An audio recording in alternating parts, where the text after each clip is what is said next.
اب رزق تنگ ہونے لگے صدقہ دے کے رب سے کاروبار کر لو، صدقے سے تمہارے رزق میں اضافہ ہوگا۔ یہ رب کا وعدہ ہے اور اللہ کے وعدے جھوٹے نہیں ہو سکتے۔ رزق کی برکت کا ایک اور بہت بڑا ذریعہ النکاح ہے۔ فرمایا اگر تم نکاح کرو گے، تم فقیر ہو وہ تمہیں غنی کر دے گا۔ لوگ کہتے ہیں بچہ پیروں پہ کھڑا ہو لے تو پھر نکاح کریں گے۔ اللہ کہتا ہے تم نکاح کرو، ہم پیروں پہ کھڑا کر دیں گے۔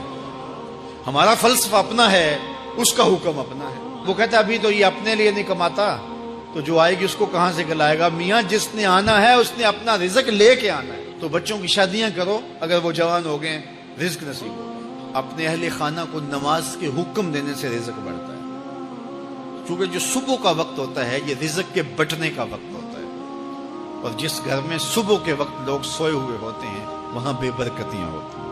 تو طلوع فجر سے لے کر کے طلوع آفتاب تک اپنی اولاد کو، بیوی کو، بچوں کو نہ سونے دیں۔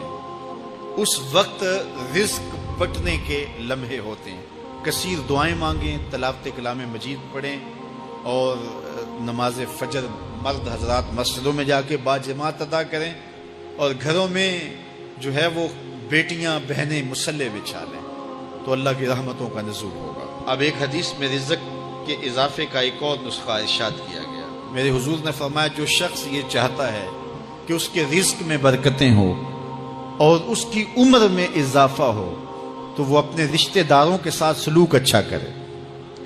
رشتہ داروں کے ساتھ اگر اچھا سلوک کرو گے تو پھر تمہارے رزق میں برکت ہو۔ غریب ہیں تو ان کی مدد کرو، ان کی بیٹیوں کی شادیاں اپنے ذمے لے لو اگر اللہ نے آپ کو وسعت دی ہے، ان کی پریشانیاں بانٹ لو، ان کا قرضہ ہے تو اتارنے کی کوشش کرو، ان کو مشکلات سے نکالنے کی کوشش کرو۔ تم ان کو مشکلات سے نکالو گے، اللہ تمہیں مشکلوں سے نکالے گا۔ تمہارے رزق میں بھی برکتیں ہوگی اور تمہارے مال میں بھی برکتیں ہوں۔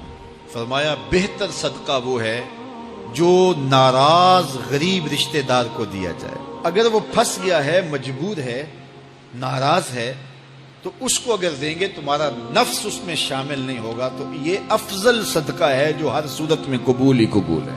رزق کے اضافے کا ایک اور سبب الاحسان الی الضعفاء، جو کمزور لوگ ہیں ان کے ساتھ اس نے سلوک کرنا۔ الانفاق علی طلبۃ العلم، طالب علموں پہ خرچ کرنا، یہ بھی رزق میں اضافے کا سبب اور ذریعہ ہے۔ وہ حضرت بابا فرید نے کہا نا، چھٹا رکن دین کا روٹی ہے۔ گھر میں کچھ نہ ہو تو پھر نہ نماز اور نہ ہی دیگر امور کی لذت آتی ہے، تو یہ رزق فراواں اور وسیع اور مبارک نصیب کر دے اللہ۔ تو اس کے لیے ایک اور وظیفہ میں دیتا ہوں، اور وہ یہ کہ مغرب کے بعد 21 مرتبہ سورۃ الکوثر پڑھ لیں، کثرت ہو جائے گی انشاءاللہ۔ اول خدوشی پڑھ لیں، 5-7 منٹ لگتے ہوں گے، تو سورہ کوثر 21 مرتبہ روزانہ مغرب کی نماز کے بعد پڑھیں۔ اور اگر بہت زیادہ مسائل ہیں تو ہر نماز کے بعد پڑھ لیں، تو انشاءاللہ آپ دیکھیں گے کہ گھر میں برکتیں اترتی محسوس ہوں گی، انوار کا نزول ہوتے محسوس کریں گے۔